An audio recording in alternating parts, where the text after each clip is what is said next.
All right, back for the second session. Sylvia is giving the first talk. Thank you, Jochen. I'm going to talk about the Salesman Improved Tours fundamental classes, and this is joint work with Untitled.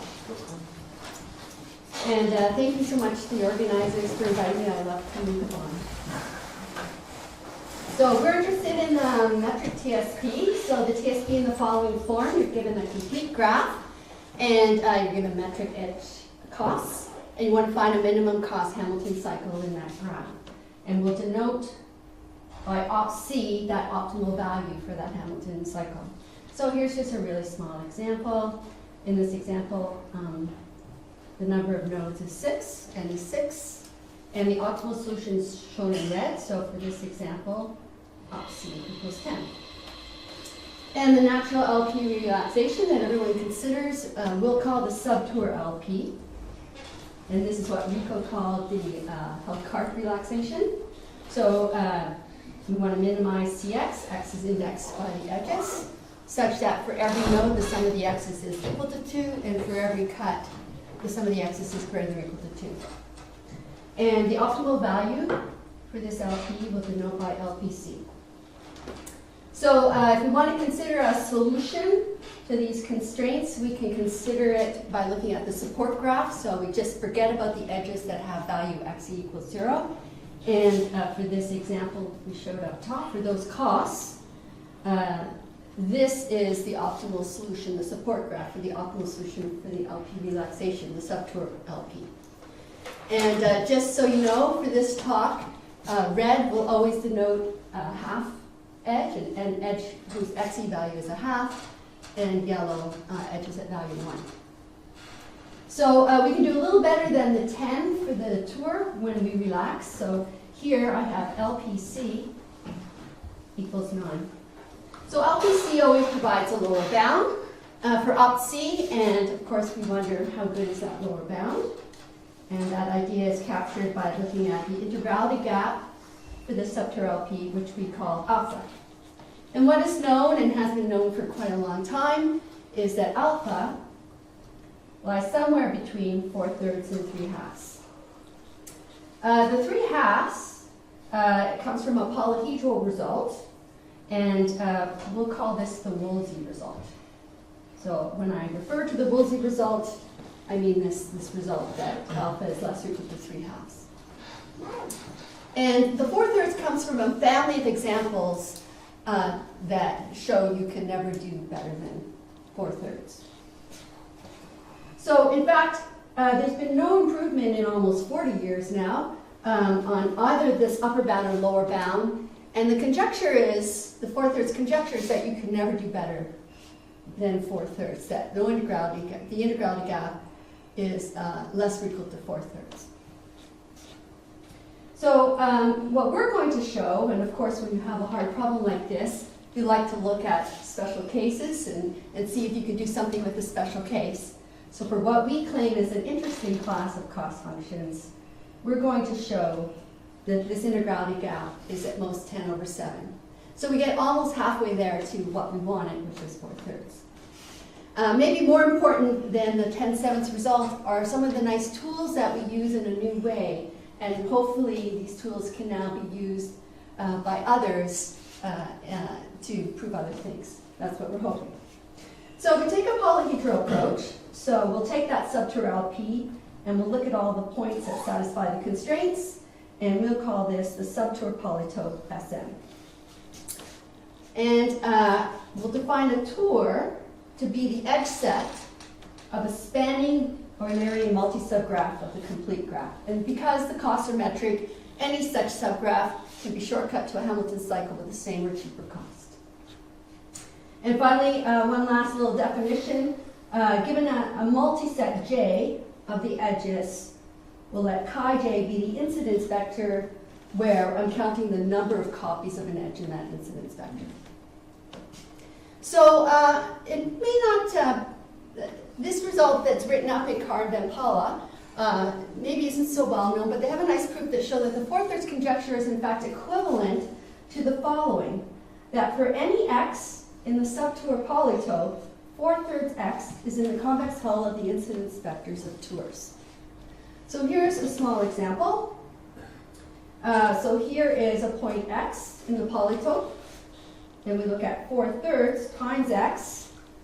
And for this example, here is a convex combination of tours that give the points.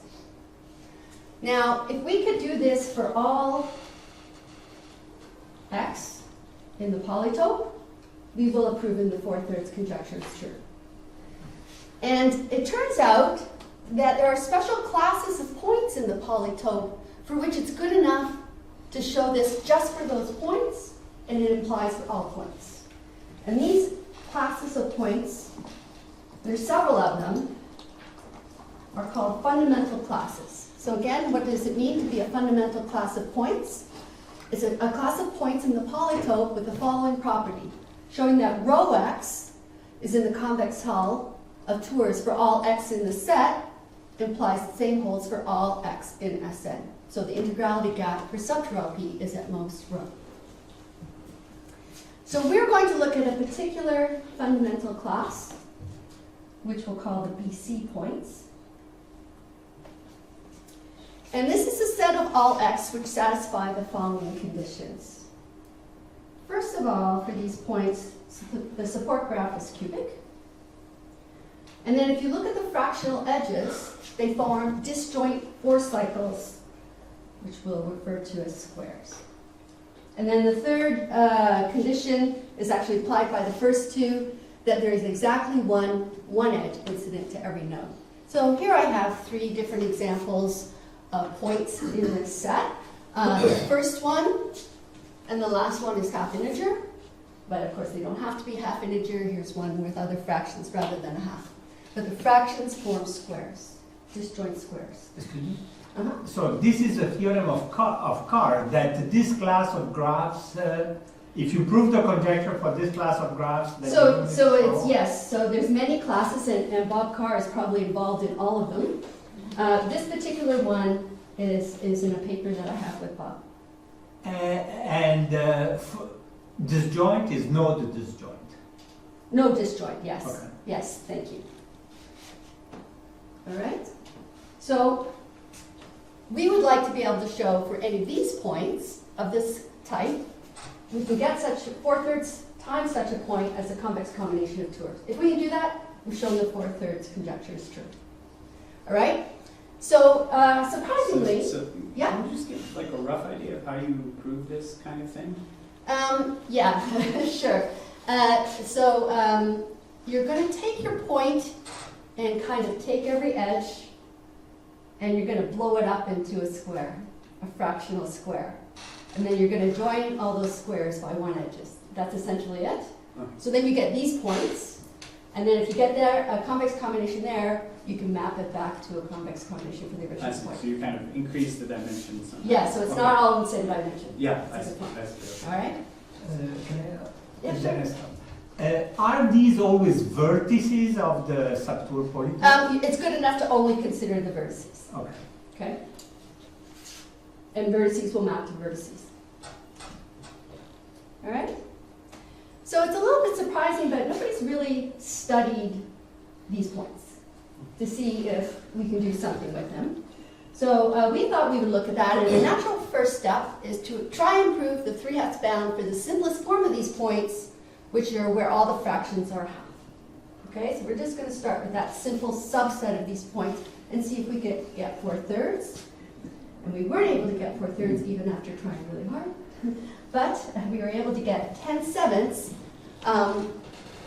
not just for these points, but in fact for a superclass of these points, where we're allowing these one edges to be paths of ones as well. Okay? We will call those points the square points. So they're the half integer points in this fundamental class, and we'll even, our proof works also when the one edges are replaced by one paths. So we show for any square point, x, 10/7 x is in the convex hull of tours. And note that we also show there's a class of these points for which the gap is at least 4/3. So you'll never do better than 4/3 even for these points. right?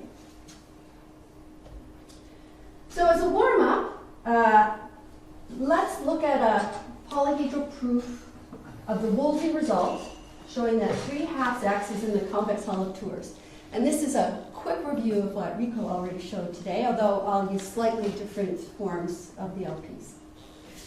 Okay, so we're going to build on this proof, so let me go through it just very quickly, and then I'll show you the ideas we had.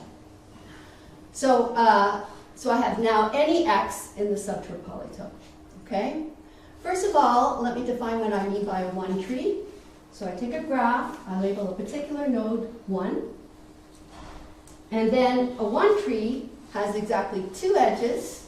It's a subset of the edges where I have exactly two edges at the 1, and the rest of the edges in that subset form a spanning tree of the rest of the nodes. All right? The one tree polytope is the convex hull of one trees of the graph, and we know the linear constraints for this polytope. And by those linear constraints, we know that for any x in our subtour polytope, x is in the one tree polytope, so that tells us that x can be written as a convex combination of one trees. Just a small example, for this graph, for this point x in the subtour polytope, here it is as a convex combination of one tree. So now we want to add some edges to these one trees so that we get a convex combination of tours for 3/2 times the point. So to do that, as was discussed earlier this morning, we'll use a T-join where T is the odd degree nodes in the one tree. So this is called an odd join for the one tree. So the one tree union the odd join forms a tour. For the odd join polyhedron, we know the dominant of the convex combination of odd joins is given by this set of constraints. So a little bit different notation than what Rico used. C here actually represents the edges in the cut, not the nodes. So here's my set C, that's the cut. And I know that the y's on that cut, if the size of the cut is odd, has to be greater than or equal to 1. Clearly, for any point in our subtour polytope, I have, xc is greater than or equal to 2. So that means that point divided by 2 is in this polyhedron. So x over 2 imaginates a convex combination of odd joins. I can put those odd joins with the trees. And we end up with 3/2 x is a convex combination of tours. Note that we have been very generous in this proof with the even cuts of our one tree. We used xc over 2, but we only need 0, right? There's no constraint. We'll take advantage of that. Okay, so now let's go back to our special class of points, the square points. Remember what they are? The fractional values form disjoint squares joined by one paths. So our result is we get 10/7x as a convex combination of tours. So we're going to sort of have to add 2 more ideas here to get what we want. The first idea is the following. Okay, so suppose I'm trying for 4/3 x, where x is one of these points. First, I'm going to try and find a good tour for our convex combination, take a fraction of it away, and then try to get the rest as a convex combination of tours. Okay, so here's the idea. I take 4/3 x, and I take lambda times the incidence vector of my good tour, and then 1 minus lambda times the rest.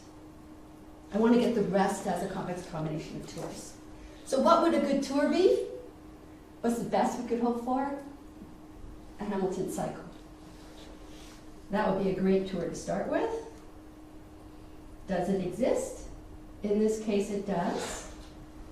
And so we have a nice theorem that says, for any square point x, the support graph gx not only has a Hamilton cycle, it has a Hamilton cycle that contains all the one edges in the graph. And this proof uses some nice ideas of forbidden transitions in Eulerian trails due to Coatzing. Some very nice theory here that maybe can be used in a more powerful way than what we've done here. Okay, so how is this useful? So here I start with my square point, and oopsie. Remember that my Hamilton cycle uses all the one edges, so in fact it uses, for every half square, it uses two opposite edges in the square. Okay? So we're going to try and use our idea with lambda equals 1/3. What happens? So I take 4/3 x equals 1/3 the Hamilton cycle plus 2/3 the rest. Here is what that x star looks like, the rest in this case. Okay, so it's pretty high valued on the one edges and the two edges not in the Hamilton cycle in the square. In fact, x star equals 3/2 x prime, where x prime is this vector here. Now, if x prime is feasible for the subterm polytope, the Woolsey result tells us we can indeed get x star as a complex combination of tours. Is x prime feasible? Well, it's almost feasible. There are only a few cuts where it's not going to be feasible. And what do those look like? We'll call these bad cuts. They're cuts that go across 4 edges that are half edges in the original point and are in the Hamilton cycle. Okay, so only cuts like that are infeasible for the polytope. Because what do we have here? We have 4/3 across the cut and we need at least 2. But all other cuts are okay. So if I assume that GX has no bad cuts, we in fact get our result for 4/3. But of course there might be some bad cuts. So what do we do? We're going to look for another way to get x star, the rest, as a convex combination of tours. So our second idea, the convex combination of one trees for the square point, is to have the one tree satisfy some additional useful property. So we look at the Woolsey result and its proof. We take those one trees, but we want the one trees to be nice across these bad cuts. And what would nice be? Nice would be even across those cuts, so there's no constraint for the join. Okay? So we're going to look for ones that use an even number of edges across every bad cut. So we want the original point x, convex combination of one trees, that are even across all these bad cuts. Is this possible? Turns out it is. Through the wonderfulness of rainbow one trees. So what is a rainbow one tree? We're going to take our graph and we're going to color it with colors, and we get different classes of colors. So we get class C1, C2, C3, and so on. In this particular example, although the colors aren't quite easy to see, we have 8 different colors. So we have 8 different classes of colors. Okay? And then a rainbow one tree is a one tree that uses exactly one edge of each color.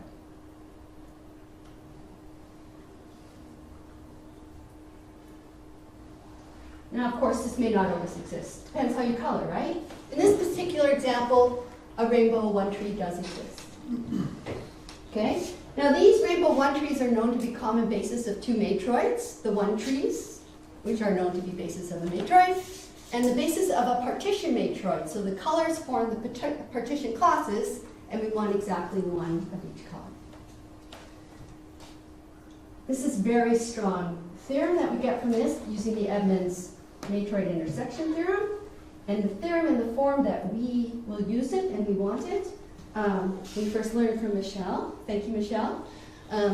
Which is let x be a half integer point in Sn, any half integer point, not just the particular ones we want.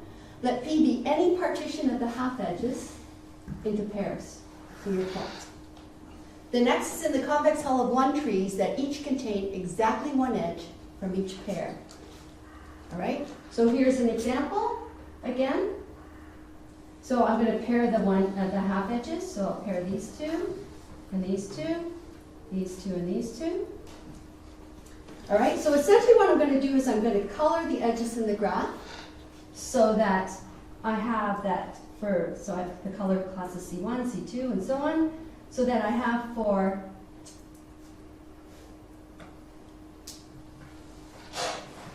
each color class that the XE, sum of the X equals 1 for E in that color class. Okay? So I'm going to color the graph in such a way that each one edge has its own color. And then in my pairing, I give that pair of edges the same color. And now I'm looking for a rainbow one tree in that graph. And the theory says that if I do this, I can always get this point as a convex combination, not just of one trees that use exactly one from each pair. What does this mean for our points? Oh, maybe I just mention very quickly before I go on, since I would like to see people use this more widely, I think it's very powerful, is that you can make this more general. Okay, we're using it here for half integer points. It can work for any point in Sn. I just need that the sum of the XE for a color equals 1. All right, so it could 1/3, 2/3, whatever. As long as the sum in your partition equals 1 for each color, you can make this claim. Moreover, you can even change the 1 for each color to be some integer di. All right, so you could say for some root that adds to 2, you have exactly 2 edges in every tree.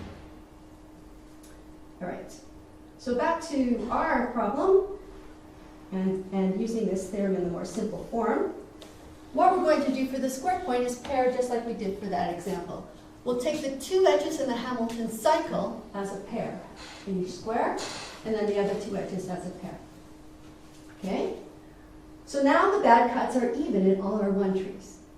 So let's see what's going on. Okay, so if I look at any cut that consists of only half edges in the Hamilton cycle, so a cut like this, or a cut like this, if it crosses k squares, then there'll be k edges in all the one trees. So here's an example of our bad cuts. It's going to choose exactly one edge from each pair, and all those cuts will have size 2. All right? That's great, because that means in the joins, we don't have to have any value on those edges if we don't want in the Woolsey proof. But of course, if I have the cut crossing 3 of these squares, I get an odd cut in every tree now. Okay? That's bad. It's bad. We can't improve there. All right? So if we make the assumption that k is never odd for such cuts, we again can get 4/3 as a convex combination. So the proof goes like this. Again, we have 1/3 times the Hamilton cycle, 2/3 times the rest. The rest looks like this. And we can write it as the original square point. You know, we can get it as a convex combination of these special one trees, which means I can put 0 on the edges from the Hamilton cycle that are half integer, and then half on all the other edges, and we get the result. But, of course, we can have both those bad things happen at once, right? Here's a bad cut, and here's a cut where k is odd. So we must balance a bit between these ideas. We're going to take a bit less of the Hamilton cycle, so we'll take 1/7 times the Hamilton cycle, and use the even half-edge bad cuts to as much advantage as possible, and in that way, we get the 10/7x.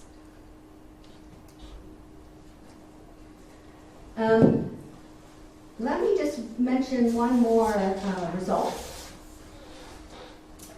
Our Hamilton cycles, okay, so what do we show? That for any square point x, it has a Hamilton cycle containing all the one edges. And in fact, there can be lots of these Hamilton cycles. And for a while, we looked at trying to pivot the Hamilton cycles to get what we wanted, and we weren't successful. But we did realize that these Hamilton cycles form a delta matroid. And from this, we can obtain a polynomial time greedy algorithm to find the minimum cost such Hamilton cycle that uses all the one edges. And this allows us to not only have the 10/7 as a convex combination, we also get an approximation algorithm for any costs that are optimized at square points. And since I've only got a couple minutes left, I think I'll leave it there for now. Thank you.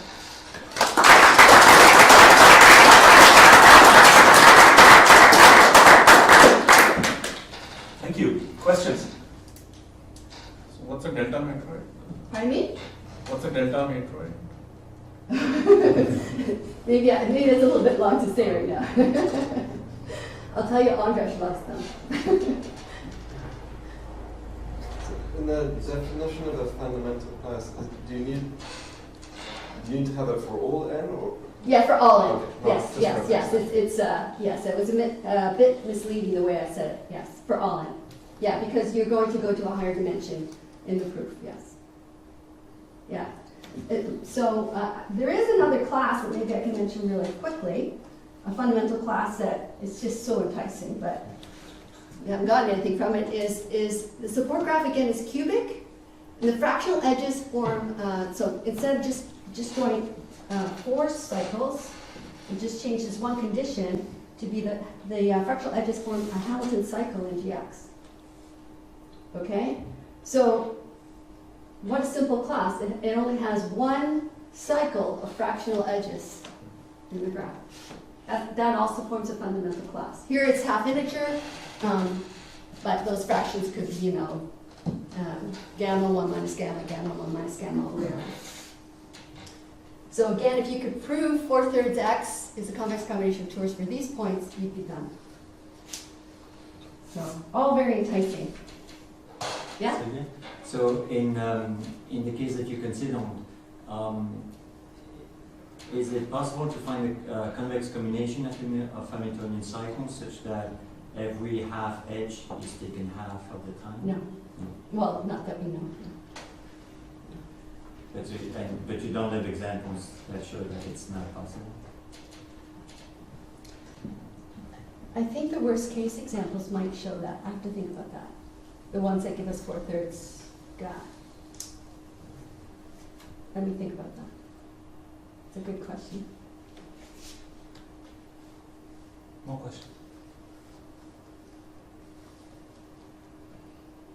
Let's thank Sylvia again. Thank you.